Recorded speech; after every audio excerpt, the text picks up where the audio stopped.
ओम साईनाथ महाराज की जय। प्रिय भक्तों, साईं चरित्र को आगे बढ़ाते हुए, साईं की लीलाओं का आगे वर्णन करते हुए, एक बार बाबा ने श्यामा की ओर देखकर कहा, जो प्रेम पूर्वक मेरा नाम स्मरण करेगा मैं उसकी समस्त इच्छाएं पूर्ण कर दूंगा।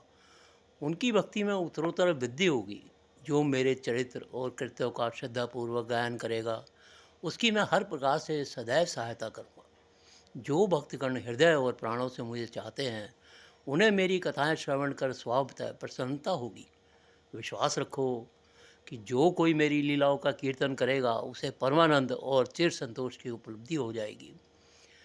यह मेरा प्रण है, जो कोई अनन्य भाव से मेरी शरण आता है, जो श्रद्धापूर्वक मेरा पूजन, निरंतर स्मरण और मेरा ही ध्यान किया करता है, उसको मैं मुक्ति अवश्य प्रदान कर देता हूँ। जो नित्य प्रति मेरा नाम स्मरण और पूजन कर मेरी कथाओं और लीलाओं का प्रेम पूर्वक मनन करते हैं, ऐसे भक्तों में सांसारिक वासनाएं और अज्ञान रूपी प्रवृत्तियां कैसे ठहर सकती हैं। मेरी कथाएं श्रवण करने से मुक्ति हो जाएगी। अतः मेरी कथाओं को श्रद्धापूर्वक सुनो और मनन करो। सुख और संतोष की प्राप्ति का सरल मार्ग हो रहा यही है। इससे श्रोताओं के चित्त को शांति प्राप्त होगी और जब ध्यान प्रगाढ़ हो, विश्वास दृढ़ हो जाएगा, तब अखंड चैतन्य से अभिनंदता प्राप्त हो जाएगी। केवल साईं साईं के उच्चारण मात्र से ही उनके समस्त पाप नष्ट हो जाते हैं। प्रिय भक्तों, दुख हो, संताप हो या कोई भी बात हो, साईं का नाम मत छोड़ना, साईं का पीछा मत छोड़ना। सिर्फ साईं साईं करने से ही सारे दुख। बाबा कहते हैं, काली रात के बाद दिन का उजाला भी आता है। तो जहाँ दुख आता है उसके बाद सुख भी अवश्य आता है।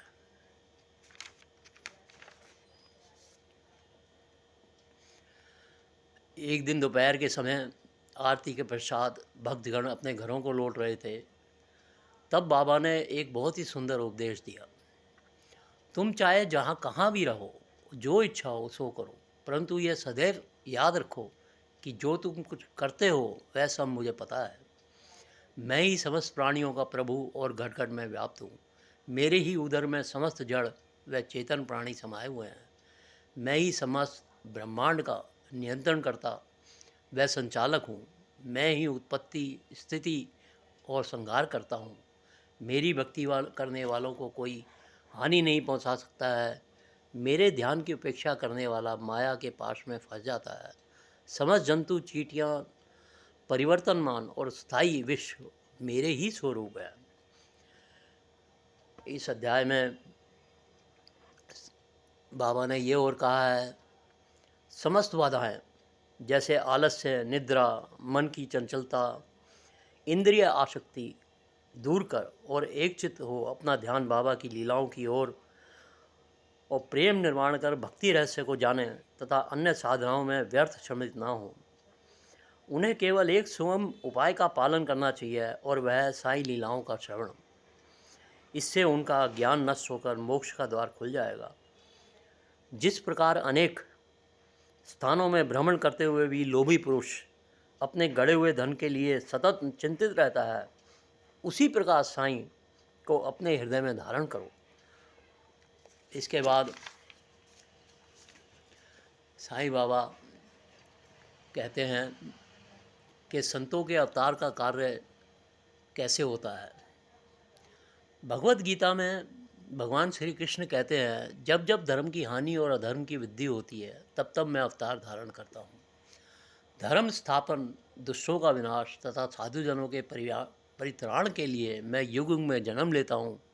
साधु और संत भगवान के प्रतिनिधि स्वरूप हैं। वे उपयुक्त समय पर प्रकट होकर अपनी कार्य प्रणाली द्वारा अपना अवतार कार्य पूर्ण करते हैं। अर्थात जब ब्राह्मण, क्षत्रिय और वैश्य अपने कर्तव्यों से विमुख हो जाते हैं, तब शूद्र उच्च जातियों के अधिकार छीनने लगते हैं, तब धर्म के आचार्यों का अनादर तथा निंदा होने लगती है। जब लोग निषिद्ध भोज्य पदार्थों और मदिरा आदि का सेवन करने लगते हैं, तब धर्म आड़ में निंदित कार्य होने लगते हैं। जब भिन्न भिन्न धर्म के स्वामी परस्पर लड़ने लगते हैं, तब ब्राह्मण संध्यादि कर्म छोड़ देते हैं। कर्मठ पुरुषों को धार्मिक कृत्यों में अरुचि उत्पन्न हो जाती है। जब योगी ध्यानादि कर्म करना छोड़ देते हैं और जन साधारण में ऐसी धारणा हो जाती है कि केवल धन, संतान और स्त्री ही सर्वस्त्र है, तथा इस प्रकार जब लोग सत्य मार्ग से विचलित होकर अधः पतन की ओर अग्रसर होने लगते हैं, तब संत प्रकट होकर अपने उपदेशों एवं आचरण के द्वारा धर्म की संस्थापना करते हैं। वे समुद्र के ज्योति स्तंभ की तरह हमारा उचित मार्गदर्शन करते हैं तथा सत्य पथ पर चलने के प्रेरित करते हैं। इसी मार्ग पर अनेकों संत ज्ञानदेव, मुक्ताबाई, नामदेव, गोरा, गोराई, एकनाथ, तुकाराम, नरहरि, नरसिंह भाई, सज्जन कसाई, सावंता माली और रामदास तथा कई अन्य संत सत्य मार्ग का दिग्दर्शन करने हेतु भिन्न भिन्न अवसरों पर प्रकट हुए और इन सबके पश्चात शिरडी में श्री साईं बाबा का अवतार हुआ। शिरडी एक बहुत पवित्र स्थान है। अहमदनगर ज़िले में गोदावरी के तट पर बड़े ही भाग्यशाली हैं जिन पर अनेक संतों ने जन्म धारण किया है और अनेकों ने वहाँ आश्रय पाया। ऐसे संतों में श्री ज्ञानेश्वर महाराज प्रमुख थे। शिरडी अहमदनगर के ज़िले के राहता तालुका में है। गोदावरी नदी पार करने के पश्चात मार्ग सीधा शिरडी को जाता है। 8 मील चलने पर जब आप नीम गांव पहुंचेंगे तो वहां से शिरडी दृष्टिगोचर होने लगती है। कृष्णा नदी के तट पर अन्य तीर्थ स्थान नरसिंहवाड़ी, औदम्बोर के समान ही शिरडी भी प्रसिद्ध तीर्थ है, जिस पर दामोजी ने मंगलवेढ़ा को पंढरपुर के समीप, समर्थ रामदास ने सज्जनगढ़ को, दत्तावतार श्री नरसिंह सरस्वती ने वाड़ी को पवित्र किया।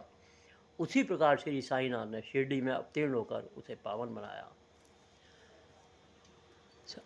प्रिय भक्तों, इसके बाद हम आगे की कथा के लिए दूसरे वीडियो में बनाएंगे और आप सबसे प्रार्थना है कि साईं बाबा के चरित्र को ध्यानपूर्वक सुनें और उसमें अपनी भक्ति जगाए रखें और साईं साईं का स्मरण करते रहें। बोलो जय साईं नाथ महाराज की जय।